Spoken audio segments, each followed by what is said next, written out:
Hi, I'm Andrew Halsman. I'm a licensed marriage and family therapist. I work in Carmel, Indiana for Family Tree Counseling Associates. Been there for over 20 years, and I've been a therapist for over 30 years. And I'm entitling this video, Why You Stay. So sometimes provocatively I'll say to someone, and I'm trying to be provocative, I'll say, well, you can always leave. You're allowed to leave a relationship, and people have all kinds of reasons why they don't leave a relationship, of course, and they're very valid reasons such as the children, valid reasons such as financial issues, home issues. And it is real difficult to just pick up and leave. People do that when there's abuse, or when the marriage has gotten to a point where they feel that it can't progress any further, and they've tried, or feel like they've tried many things.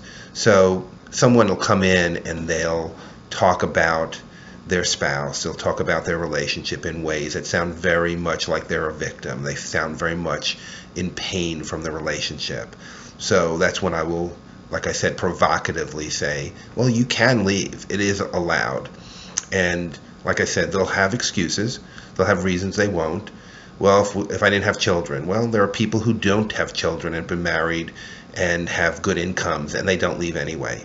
So certainly, like I said, the reasons are valid, and fear and embarrassment, issues that you don't want to share, what's inside of you, what's going on in the family with other people, family issues. Those are very, very important and valid reasons. I also think there's another reason. There's another kind of psychological, as you wish, valid reason why people don't leave. So I'm kind of outlining here that almost anyone can say that, and people's friends will say, well, you should leave him or her. This person is non-supportive, or they're abusive, or they're spending your money into financial ruin. They're hurting you in some way, and people who love you, your family and your friends, wish for you only the best. And of course, people like to give advice. That's part of what we're doing here too, as well. And the advice being, well, if you're unhappy, do something about it. Get off your tush and do something about it. Of course, they're speaking from this place where they're not in the same amount of pain as someone else. They're not in the same amount of pain, or they're not committed in the same way, and they're not in love with that person, whatever that means. And that's, in a sense, the essence of all of this. That the other piece of this is people feel or will say, but I love him, or I love her, or I'm committed to him, or I'm committed to her. And that's valid too. So what's that about? I'd like to dissect that for a moment. What does love mean to you? That could be the title of this video as well. What does love mean to you? So people stay, people don't leave because of something deeper than the financial or the children or the embarrassment, it seems to me. It seems to me that what love is to them might be reflected in what their relationship is. So they're coming in and they're talking about a relationship that in many ways is not working for them. They started out all in love and all connected, and the children didn't matter if it's a blended family, work didn't matter, and nothing matters when you're in that romantic place in your life except the other person.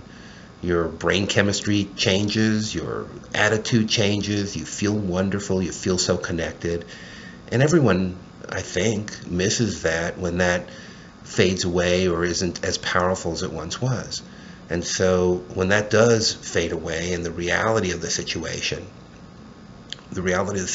rears its head, and you're dealing with a person's foibles and issues and all of their characteristics that may not be the most positive, and you're dealing with your own as well. So you can get reactive if that's your family of origin type way of acting. You might be critical, you might blow up, you might rage, you might shut down and go away and not want to talk. That might be another way that your family has taught you, or that the way you're put together to react in a family. And certainly men do certain things more than women, and women do things reactions more than men, whatever those reactions are. Men tend to be quieter and be cut off and be disconnected in ways that women are not generally, stereotypically. Not everyone's the same. And women tend to be possibly pushing for the reaction more than men, though I've seen the reverse. It's just stereotypically we're talking about. But whatever your way of being, you're going to find that other person is not like you. They're not going to do it the same way. It's rare that you're going to have two people totally in sync all the time. So if you're wanting to talk about that issue and your wife is not, and she tends to shut down, or if you're wanting to get something out of the table and your husband is going to work 70 hours a week, or finding hobbies to do, or finding ways to avoid the issue, oh, we'll talk later, then that's going to bring up strong feelings. That's going to bring up issues in the relationship. I started talking about, I kind of got off into a different place here, but I started talking about what love is to you. And maybe it is in a different place, because what love is to you has to do with your family, has to do with how your family reacted to certain issues. Is your family a quiet family? Do they tend to keep secrets? Do they tend to not want to talk about emotional issues? And they're very, very structured, and they're very, very strong in their own way, and there's probably a very strong work ethic. Or it might be a chaotic family. It might be a family that is acting out emotionally, where things are not really being dealt with in a quote-unquote healthy way, because there's a lot of addiction, or there's a lot of drama. People are getting arrested, or there's DUIs, or someone gets pregnant. I've talked to families where every single young woman in the family has gotten pregnant before a certain age, before like 17. And so there's always something going on to focus on. So there can be chaotic families, or they can be very shut down, disconnected, but kind of strong work ethic or strong focus families. It can be anything, and every family is great in its own way and very difficult in its own way. And whatever your family does is going to transmit to you a level of what you think love is, and that's going to influence your choice for a husband or a wife or a partner, someone who you love. So if you had a person, if you come from a chaotic family, you might choose someone who's just as chaotic, or you might choose someone who seems very stable, but ultimately they will do the same thing for you that your family did, which is they will bring up the issue of not being there for you. So if you're from a chaotic family and you're trying to be relatively healthy, and you act relatively healthy, so you're not doing the chaotic thing, you're not blowing your life up, and you pick someone to be with you who's going to be a stable influence, well, that's wonderful. That's healthy. You're probably the healthiest person in your family, and yet you're going to bring with you some of those long-term issues that haven't gotten resolved. And so the person you pick will be stable, hopefully. They will be loving, hopefully, but they may not be there for you in the way that you need them to be. So there's a different level of stability. You're going to have a stable life in some ways, but not a stable emotional life, unless you really look at the things that get brought up in you and how you react to them. So you've made that choice. You can't change that. Who you love is who you love, who you've fallen in love with, who you've committed to. And like I said, you can leave, but if you're committed to being in that relationship, then what do? You have to work on it. You have to work on it. And working on it doesn't mean fixing the other person. That would be very frustrating and very impossible. But people try it all the time. They're always trying to influence the other person, or tell the other person what to do, or criticize the other person. And as you probably can guess, that doesn't work very well at all. that blows up in your face, that's just as frustrating, but you feel like you're very healthy and very stable.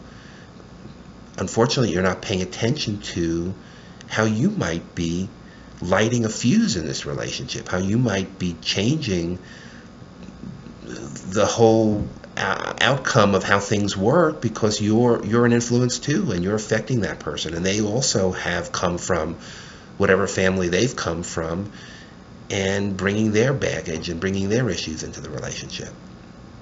So what's love for you is going to be how you have grown up and how you've seen love, even if you're resistant to the chaos or you're vowing to talk and change things in your life. You're still going to bring it with you. For instance, myself, my dad passed away when I was young, and so my internal vow was to be present for my children, and I am present for my children. I can be very focused on my children. Well, what does that say? Well, that's great. I love my kids, and they're good adults now, and they're good people.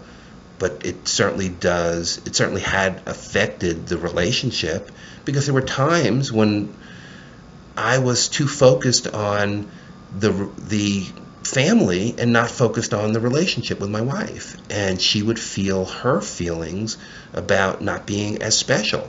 And I've seen that happen too, especially in blended families where someone is feeling that the man is feeling very guilty about not seeing the kids very much. And when the kids come over, the man is very focused on the children, and the new wife or the new partner is very, very jealous and feels abandoned, feels hurt, feels frustrated that this person who was really into them and really loving them is not there for them in the same way. Well, I did the same thing even without it being a blended family. I did the same thing because I was very focused on not being an absent dad. And that brought up a lot of feelings for my wife initially, until we talked about it a lot, argued about it a lot, because I didn't see it as wrong. And so that was love to me. Love to me was being a good family person, was being a stable influence. It didn't translate totally. I mean, it translated a lot, but it didn't translate totally to making my wife feel loved and accepted. And, if you come from a place where that's really a big issue, and it's a really powerful issue, as it is probably for all of us, it's going to come up in the relationship. So there's lots of variables that people feel like they need to do in a relationship, in a family, that surprises them, because it's going to bring up strong feelings in the other person, who they have no idea that these feelings are going to be there or how they're going to come out. And so, what love was to me translated at times into being an argument or being difficult. Or for someone who is feeling abandoned, what love is to them, they might marry someone who's very stable and very strong and works a lot, and they might feel abandoned there. They came from a family that was possibly chaotic, or possibly their parents got divorced and they felt not special. Or a person who comes from a family where they were pushed a lot in terms of succeeding.